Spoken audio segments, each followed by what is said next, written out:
This is the Clayton Mark 2575K head.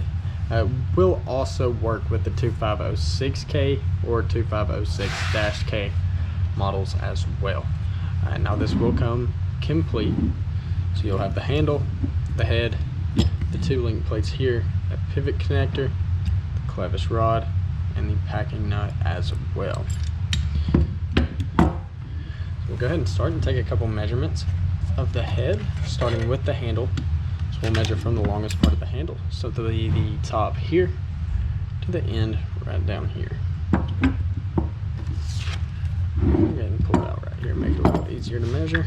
You can see right there, it's kind of hard to see, but it measures right at about 5.5, just above 5.5 inches. And we can also measure the total height of the head, and that will measure right at 6 inches. And we can also get an outer and inner diameter here at the bottom where it will attach to the piping. So at the hex down here, we'll measure almost right at 2¼ inches with an inner diameter of right about 1.25 inches.